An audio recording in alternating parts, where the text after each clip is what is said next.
I knew the exact moment I was going to be screwed over. It wasn't when the security guard refused to look me in the eye, and it wasn't when my badge stopped working. It was the moment Jordan Carr, our vice president of product, a man whose entire technical knowledge could be written on a grain of rice with a crayon, smiled at me. You know that smile.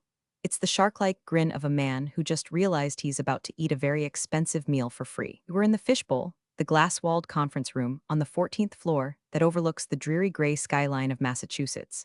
It was the final internal demo for the Project Etha modular battery system. I've spent the last 3 years of my life bleeding lithium and sweating electrolytes for this thing. It wasn't just a battery, it was a symphony of chemical engineering. A modular power cell that didn't just store energy. It managed thermal runaway with a passive cooling architecture I dreamt up during a fever dream in 2021. It was beautiful. It was worth millions. And it was sitting there on the mahogany table, humming softly like a purring cat. I looked around the room. The CEO, Marcus, was there, looking at the prototype like it was a pile of gold bullion. The investors were leaning forward, their eyes glittering with the reflection of potential stock buybacks. And then there was Jordan. Jordan, who wears suits that cost more than my first car and smells like Santal 33 and unearned confidence. So Jordan announced, standing up and smoothing his tie. As you can see, the thermal efficiency is up 40% from last quarter. We're ready for the license rollout. I took a sip of my lukewarm water. We didn't do anything, Jordan. I did. I spent nights sleeping under my desk. I ran the simulations that kept crashing the server farm. You were busy playing golf and posting LinkedIn thought pieces about synergy. Speaking of synergy, if you're enjoying this descent into corporate madness and want to see a woman absolutely dismantle a tech bro's ego, go ahead and hit subscribe and maybe drop a like. It fuels my rage fire better than caffeine, and trust me, we're going to need a lot of fuel for where this story is going. Back to the room. The air was thick with the smell of dry erase markers and greed. Marcus turned to me. Sienna, it's remarkable. The density metrics are off the charts. Thank you, Marcus, I said, keeping my face neutral. The key was the anode structure. It allows for rapid ion transport without the heat buildup. Right, Jordan interrupted, stepping in front of me to block Marcus's line of sight. The architecture is key. Exactly what I've been pushing the team toward. Had pushed the team toward using cheaper materials that would have turned the battery into a hand grenade, but I didn't say that. I just watched him work the room. I watched him claim credit for the late nights, the breakthroughs, the agonizing failures. It's a dance I've seen 1,000 times in this industry. The creators build the castle, and the suits move in and change the locks. But there was something different today. Usually, Jordan ignores me. Today, he was watching me, like a predator watching a gazelle with a limp. As the meeting wrapped up and the investors started shaking hands, murmuring about disruptive tech and Q3 projections, I started packing up my notes. My laptop felt heavy, like it was loaded with secrets. Jordan sidled up to me. He leaned in close, invading my personal space with that overpowering cologne. Great work today, C, he said. He calls me C. I hate it. My name is Sienna. It's on my badge. It's on the patent filings. Thanks, Jordan, I replied, snapping my notebook shut. Just doing the job. Yeah, about that, he said, his voice dropping to a conspiratorial whisper. We're going to need to finalize the documentation packet by EOD tomorrow. Just make sure your signature is on the handover, sweetheart. We want everything clean for the auditors. Sweetheart. The word hung in the air like a bad fart. He hadn't called me that in 2 years. Not since I corrected his math in front of the board. Why now? Why the sudden informality? And why was he so obsessed with the handover? The documentation was already in the shared drive. He had access. I'll update the files, I said, testing him. No, he smiled, and the temperature in the room seemed to drop 10 degrees. Physical copies. Signed. We're updating the IP registry. Just tie up the loose ends, okay? He patted my shoulder. A condescending, proprietary pat, like you'd pat a dog before you take it to the vet to be put down. I watched him walk away, high-fiving the CFO. My stomach churned. It wasn't the sweetheart. It was the handover. You don't ask the lead inventor to sign a handover for a project they are currently leading unless they aren't going to be leading it much longer. I looked down at the prototype. The LED indicator pulsed a steady, calm green. Everything was working perfectly. You have no idea, do you? I whispered to the battery. I walked back to my lab, my heels clicking on the linoleum. The R&D wing was quiet. My team had already left for the day to celebrate the successful demo. I was alone with the hum of the servers and the sinking feeling that the axe wasn't just falling, it had already severed the neck, and my head just hadn't realized it needed to roll yet. I sat at my desk and opened my email. Nothing. No good job from HR, no bonus notification. Just a calendar invite from Jordan for 9 a.m. tomorrow, status sync.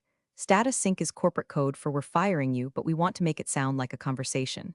I stared at the screen. I'm a woman of science. I deal in facts, data, and predictable outcomes. But right now, my intuition was screaming louder than a Geiger counter in Chernobyl.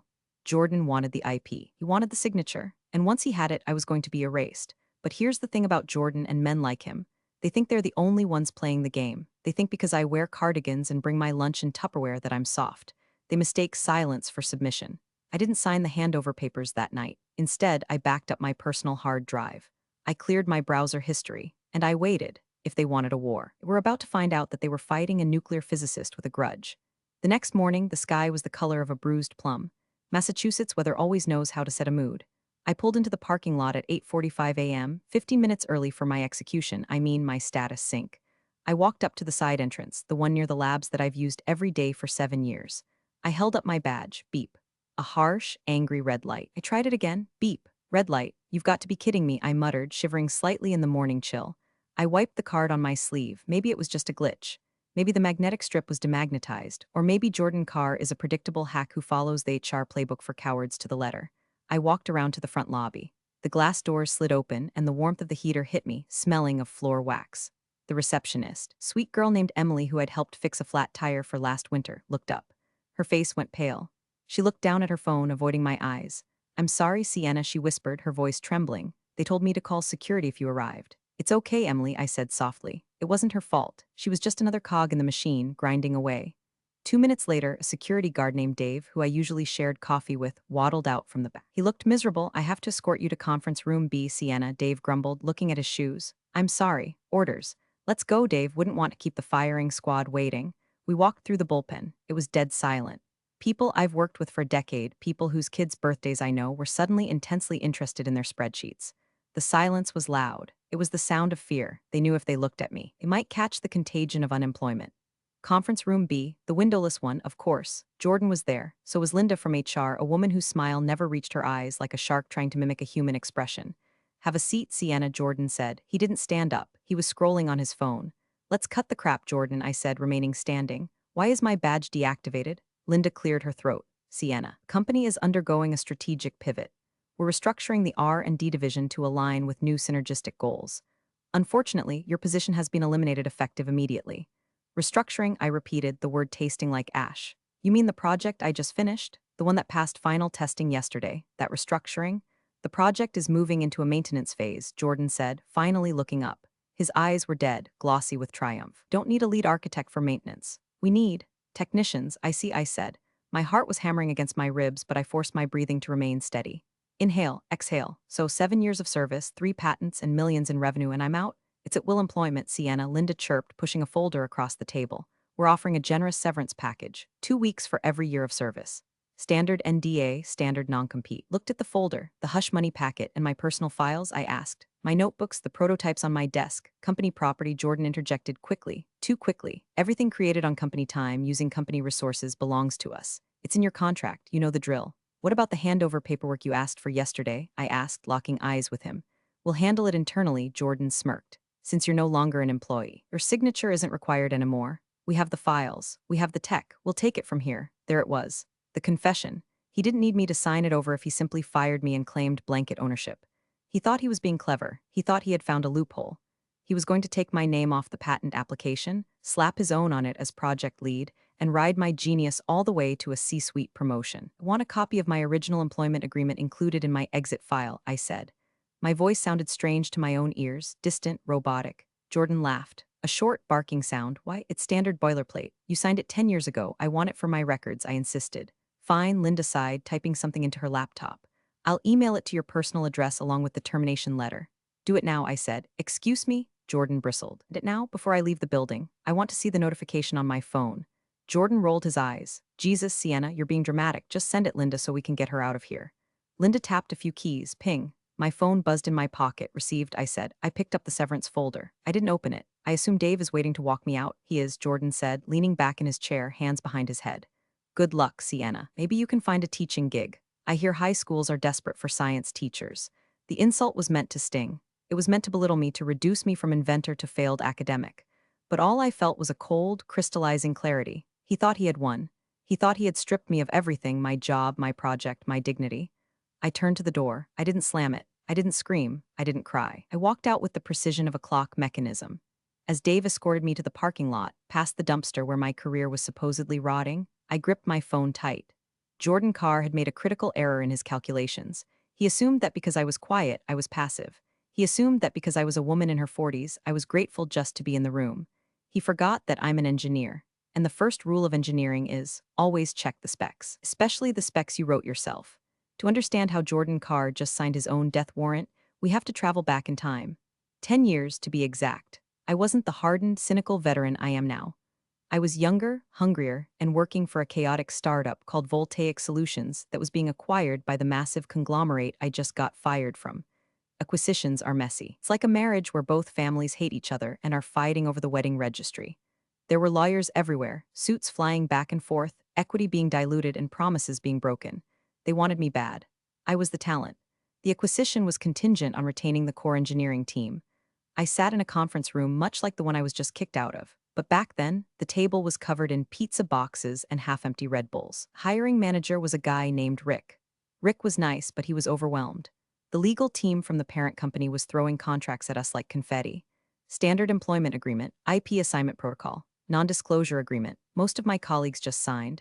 They saw the salary bump, the stock options, and the shiny new badge, and they scribbled their names without reading the fine print. But I read everything. It's a habit, maybe a compulsion. My father was a watchmaker. He taught me that the smallest gear, if ignored, is the one that stops the clock. I was reading the intellectual property assignment section. It was draconian. Paragraph 4, Section B. The company retains exclusive, perpetual, worldwide rights to all inventions, discoveries, and improvements made by the employee during the term of employment. Standard stuff. But then I saw the termination clause. It was vague. It implied that if I left, they kept everything. Forever. I didn't like that. I had ideas in my head that didn't belong to them yet, and I had a gut feeling that corporate loyalty was a myth. So I did something risky. I took the Word document of the contract. They had emailed it to me for review, and I made an edit. I didn't track changes. I didn't highlight it in neon yellow. I just added a subsection to paragraph 4. Paragraph 4. Subsection D. In the event that the employee is terminated without cause, as defined in Section 7, any and all intellectual property created by the employee that has not been explicitly and formally assigned via a separate, notarized deed of assignment at the time of termination shall immediately revert to the employee. It was a reversion clause, a poison pill. I sent the document back to Rick and the legal team. Here's the thing about corporate lawyers during a merger. They are tired. They are reading thousands of pages a day. They are looking for the big numbers, salary, equity, severance caps. They aren't looking for a single paragraph inserted by a mid-level engineer in the IP section. I went into the signing meeting. The lawyer, an exhausted-looking woman with coffee stains on her blouse, slid the contract across the table. "Did you make any changes to the comp structure?" she asked, rubbing her temples. "No," I said honestly. "The salary is fine, great, sign here, here, and here." She didn't read it. Rick didn't read it. They just wanted the deal closed so they could go home. I signed it. They countersigned it. For 10 years, that document has been sitting in a digital archive, gathering dust. Jordan Carr has never read it. Jordan Carr sees standard employment agreement and assumes it's the same boilerplate he gives to the interns. He assumes that because the company paid for the lab, the electricity, and the coffee, they own my brain. But Jordan forgot the most important rule of contracts. Specific terms override general terms. And he forgot the second most important rule. Never fire the person who knows where the bodies are buried, especially if she's the one who dug the graves. Back in the present, driving my Subaru away from the office, I thought about that clause. I thought about the cause for termination. Restructuring is not cause. Cause is stealing money, or punching a coworker, or burning down the building. They fired me without cause, and Jordan, in his arrogance, had specifically refused to let me sign the handover paperwork. He said, explicitly, since you're no longer an employee, your signature isn't required anymore. He played himself by firing me before I signed the specific assignment deed for the modular battery patent, and by doing it without cause, he had just triggered paragraph 4, subsection D. The patent for the battery, the one potentially worth hundreds of millions of dollars, didn't belong to the company anymore. It belonged to me. I gripped the steering wheel, a small, terrifying smile spreading across my face. I wasn't just unemployed. I was the sole owner of the company's flagship product. They didn't have a clue. My house is quiet. It's a mid-century modern in the woods, paid for by the patents I sold them years ago.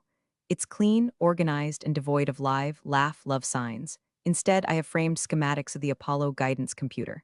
I kicked off my heels and walked straight to my home office. It's my command center. 3 monitors, a Herman Miller chair, and a laser printer that actually works because I fix it myself. I opened my personal email. There it was. The message from Linda, termination docs Sienna MPDF. I downloaded it. My hands weren't shaking. They were steady like a surgeon's before the first incision. I scrolled. Page 1, page 5, page 12. There it was. Paragraph 4, subsection D. It was still there. They hadn't doctored it. They hadn't noticed it. It was sitting there in black and white, a landmine waiting for a foot. I hit print. Printer word to life, the rhythm soothing. CH chunk, the sound of justice. I took the warm pages from the tray. I grabbed a yellow highlighter. I didn't slash at the paper. I carefully, neatly highlighted the clause. A straight, glowing yellow line. Then I went to the USPTO, United States Patent and Trademark Office website. I logged in with my inventor credentials. I pulled up the application for modular thermal regulated power cell architecture. Status pending. Applicant company name. Inventor Sienna Miller. Here's the kicker. The assignment of rights document, the legal form that officially transfers ownership from the inventor to the company, was listed as to be filed. That was the document Jordan told me I didn't need to sign. I printed that page too. I placed the two documents side by side on my oak desk. On the left, the contract saying the IP reverts to me if I'm fired without cause. On the right, the proof that the IP was never formally assigned before said firing. It was a beautiful logic loop, a perfect circle of incompetence. I could have called them right then. I could have emailed Linda and said, "Hey, you guys made a mistake." They would have panicked, maybe offered me my job back or tried to bribe me. But I didn't want my job back. I didn't want a bribe, I wanted blood. I wanted Jordan Carr to stand in front of the board and explain why the product he promised them, the product they were banking their fiscal year on, was currently owned by the woman he just fired for Synergy. I went to the kitchen and made a cup of Earl Grey. I stood by the window, watching the wind strip the leaves off the oak trees in my yard. Winter was coming, and for Jordan, it was going to be a long, cold freeze. My phone buzzed. A text from a colleague, Greg, one of the junior engineers. "Greg, holy shit, see, they just escorted you out? The place is in meltdown. Jordan is walking around like he owns the place, telling everyone to focus on the future. He's already moved his stuff into your office." I stared at the screen. He moved into my office. He was probably putting his feet on my desk right now. He was probably erasing my whiteboard, wiping away the equations that solved the thermal coupling issue. I typed back, "Greg, keep your head down. Don't sign anything. Watch the show." I deleted the text immediately after sending, no paper trail. I went back to my office and opened a new physical folder, a crisp manila folder. I labeled it in Sharpie, Exit Strategy. I slid the highlighted contract and the patent status into the folder. I wasn't going to strike yet. I needed them to commit. I needed them to go public with the lie. I needed Jordan to stand on a stage and claim he owned it. Because when you trap a rat, you don't snap the trap when it sniffs the cheese. You wait until it takes a bite. 2 days later, Wednesday, 2:00 p.m. EST. I was sitting in my living room, wearing yoga pants and a cashmere sweater, a glass of Chardonnay in my hand. On my laptop screen was the Q4 Strategic Outlook webinar. This was a public call for institutional investors, the big money, people who control the stock price. Jordan was on screen. He looked polished. He had clearly had a haircut. The lighting in the conference room was flattering, hiding the dark circles of a man who was probably realizing that running an R&D department is harder than it looks. "Welcome, everyone," Jordan said, flashing that shark smile. "I'm thrilled to share some updates on our flagship initiative, Project ETHA." I hit record on my screen capture software. "As you know," Jordan continued, clicking a slide remote, "we have successfully completed the validation phase. The modular battery system is not just a concept. It is a fully realized product, wholly owned and developed by our internal team. Wholly owned." I took a sip of wine. "Say it again, Jordan," I whispered. "For the FTC, we have secured all necessary intellectual property rights," Jordan lied. He didn't even blink. He probably believed it. He probably thought Linda in HR had magically fixed everything with a filing cabinet. "And we are poised to begin licensing discussions with major automotive partners next month." The chat box on the side of the webinar was filling up with questions from analysts. Goldman Sachs analyst, "Can you confirm the patent status? Is the IP fully secured?" Jordan read the question. He nodded confidently. "Great question. Yes, the IP is fully secured. We have a robust patent portfolio surrounding this technology, and it is 100% company property."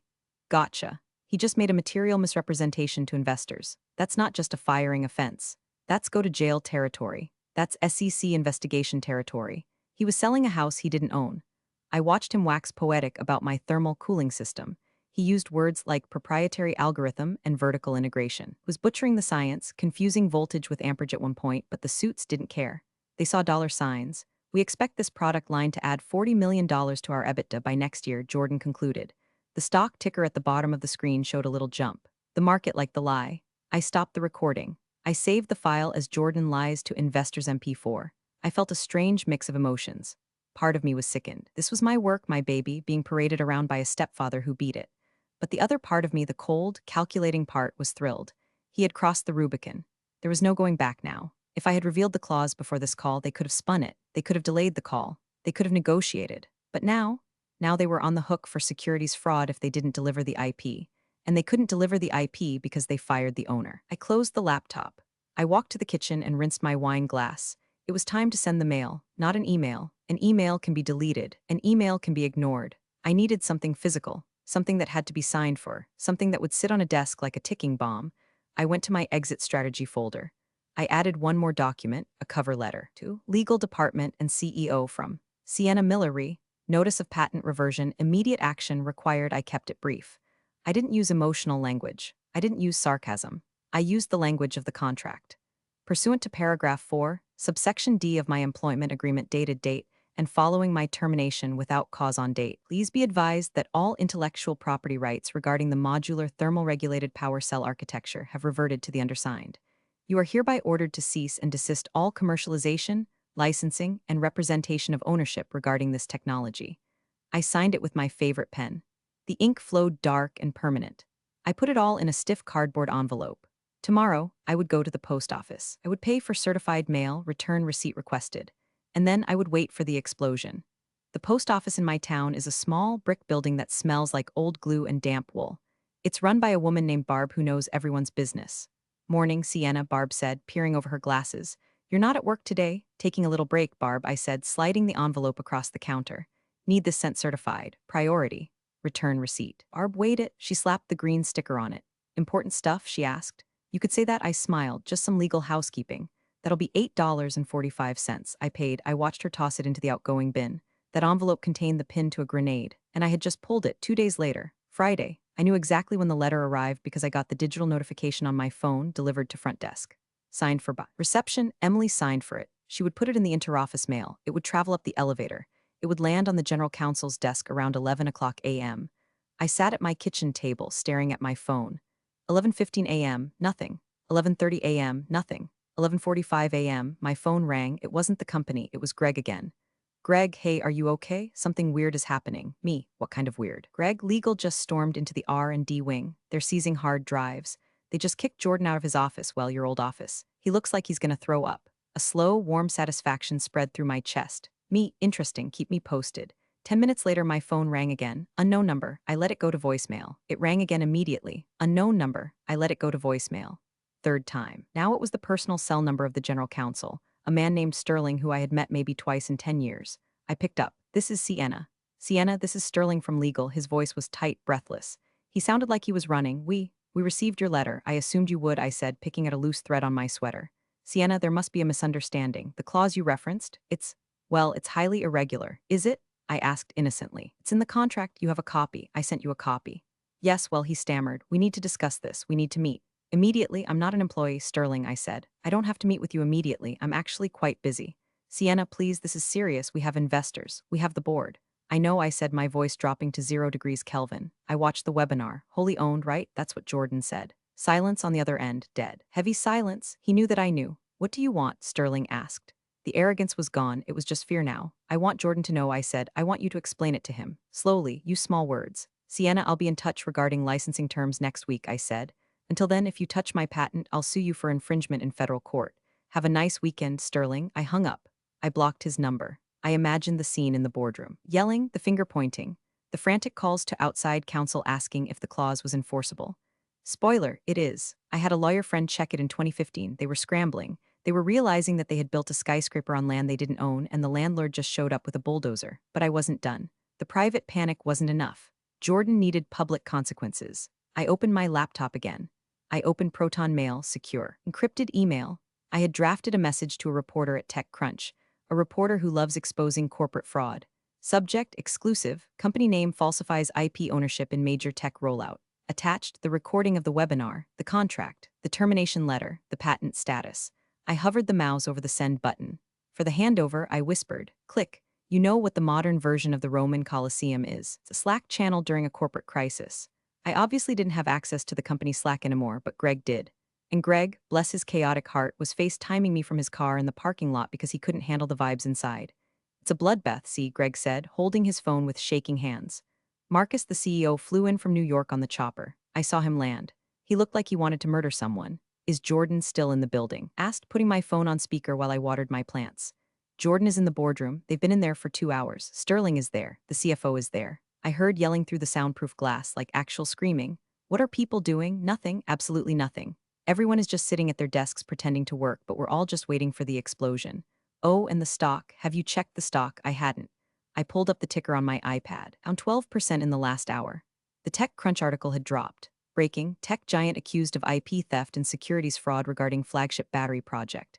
The headline was in bold, angry letters. The reporter had done their homework. They quoted my clause. They quoted Jordan's lie from the webinar. They pointed out the discrepancy in the USPTO filing. It was viral. It was trending on Twitter, #BatteryGate. They just ordered pizza, Greg said. Squinting at the building, that means they're staying all night. Jordan won't be staying, I predicted. Wait, Greg said. Wait, someone's coming out. He turned the camera toward the front doors of the office building. The automatic doors slid open. 2 security guards walked out. Between them was Jordan Carr. He wasn't wearing his suit jacket. His tie was undone. He was carrying a cardboard box. The classic, humiliating box of shame. Oh my God, Greg whispered. Actually did it, they walked him. I watched on the tiny screen as Jordan walked to his Tesla. He looked small, he looked deflated, he dropped his keys. He had to bend down to pick them up, and for a second he just stayed there, crouched on the asphalt. I didn't feel joy, I didn't feel pity, I felt balanced. The scales of the universe had tipped wildly, and I had just slammed a heavy weight down to correct them. He's gone, see, Greg said. You killed the king. He wasn't a king, Greg, I said softly. He was just a jester in a nice suit. My iPad pinged an email from Marcus, CEO. Subject, can we talk? Just 3 words, no legal jargon, no threats. The CEO was bypassing legal. He was bypassing HR. He was reaching out directly. That meant he was terrified. He knew that the only way to save the stock, to save the product, to save his job was to get that patent back. He knew the only person who could give it to him was the woman they had thrown out like trash 3 days ago. I didn't reply. Let him sweat. Let the stock drop another 5%. Let the investors blow up his phone. I poured the rest of the Chardonnay down the sink. I needed a clear head. The end game was approaching. They were going to try to buy me. They were going to offer me money, reinstated employment, stock options, the works. But they didn't understand. I didn't want to work for them, and I didn't just want money. I wanted admission. I went to my closet and pulled out my board meeting suit. It's navy blue, sharp as a razor, and costs more than Jordan's car. I hung it on the door. I would reply tomorrow, and I would set the terms. The next morning, the internet had done what the internet does best. It had turned a complex legal dispute into a meme war. My burner Twitter account, which I use solely to follow space news, was blowing up. The TechCrunch article had been retweeted 15,000 times. Someone had found a picture of Jordan from his LinkedIn, smug, arms crossed, and captioned it, "When you fire the inventor but forgot to read the terms and conditions." Another one showed Danny DeVito, oddly fitting with the caption. So anyway, I started infringing. The comments were brutal. Imagine investing in a tech company that doesn't own its tech. Clown face, the Sienna woman is my hero. Queen behavior. Shorting this stock to oblivion. The stock was now down 22%. The board of directors had issued a vague statement about internal review and misunderstandings, which only made it worse. I was in the middle of reading a Reddit thread, analyzing my contract clause. The legal subreddits were having a field day when my phone rang again. It was Marcus's executive assistant. Miss Miller? She sounded exhausted. Yes. Marcus would like to know if you can come in today anytime. He'll clear his schedule. I can be there at 2:00 p.m., I said, and I'm bringing my own counsel, of course. Whatever you need. I hung up. I didn't have counsel. I didn't need one. I knew the contract better than anyone, but it sounded intimidating. I spent the next few hours prepping. I wasn't prepping a defense. I was prepping a sales pitch. See, I knew they couldn't redesign the battery. It would take 2 years to work around my patent. They didn't have 2 years. They had maybe 2 weeks before the automakers walked away from the licensing deals. They had to have my patent. I printed one last document. A licensing agreement. Standard industry rates are usually 3 to 5% royalties. I wrote in 15%, and a $5 million upfront signing bonus, and a public retraction of my termination. I drove to the office. The parking lot was full of news vans. I parked in the visitor lot. I walked past the cameras. A reporter shouted, "Are you Sienna Miller? Do you own the battery?" I didn't answer. I just put on my sunglasses and walked through the sliding doors. Emily at the front desk looked at me like I was a celebrity. She buzzed me in without asking for ID. "Go get Sienna," she whispered. I took the elevator to the 14th floor. The same elevator I had taken down with my box of shame just days ago. The air on the executive floor was thin. It smelled of fear and stale coffee. Marcus was standing in the doorway of the boardroom. He looked 10 years older than he had on the webinar.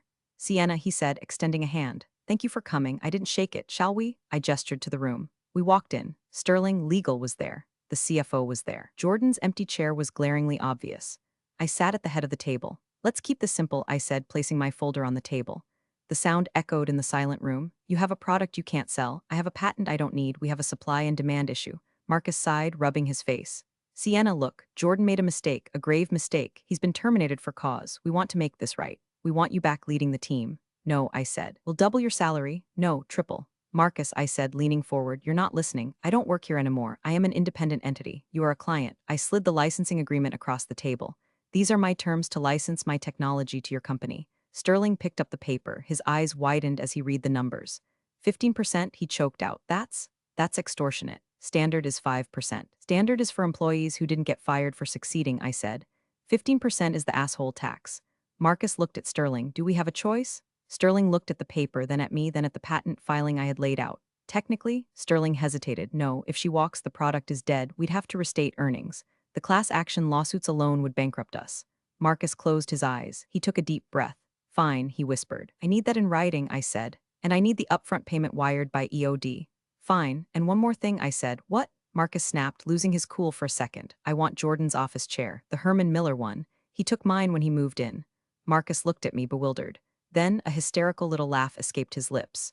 Take the damn chair, Sienna. I walked out of that building with a signed licensing deal worth more than my cumulative salary for the last 20 years. I also walked out with a rolling office chair, pushing it across the parking lot asphalt like a demented shopper. The news crews were still there. They took pictures of me loading the chair into the back of my Subaru. It was absurd. It was perfect. The wire transfer hit my account at 4:55 p.m. $5 million. Notification looked just like a seamless order confirmation, just with more zeros. I drove home. The adrenaline was fading, replaced by a deep, bone-weary exhaustion. I had won. I had crushed Jordan. I had humbled the CEO. I had secured my financial future. But as I sat in my quiet house looking at the contract, I realized something. They would still make money. They would pass the cost of my royalties on to the consumer. The battery would go into cars, and people would drive them, and the world would keep spinning. Jordan would probably get a job at a startup in 6 months, spinning his firing as a philosophical difference regarding IP strategy. The game doesn't change. The players just swap seats, but I wasn't playing anymore. I went to my home lab. The prototype, my original prototype, was sitting on the bench. I patted it. We did it, girl. I opened a bottle of the really expensive stuff. 1998 Cabernet I'd been saving for my wedding, which never happened, or a Nobel Prize, unlikely. This felt close enough. My phone buzzed, a text from Marcus. Marcus, we're issuing the press release. Amicable resolution. Strategic partnership. I didn't reply. I took a sip of the wine. It tasted like oak and victory. I'm not going to start a new company. I'm not going to save the world. I think I'm going to buy a small house on the coast, install a really killer HVAC system, and spend my days inventing things that have absolutely no commercial value. Robotic bird feeders. Self-heating slippers. Things that bring joy, not quarterly earnings. And if anyone ever asks me for handover again, I'm going to hand them a grenade. I raised my glass to the empty room. To paragraph 4, subsection D, I said.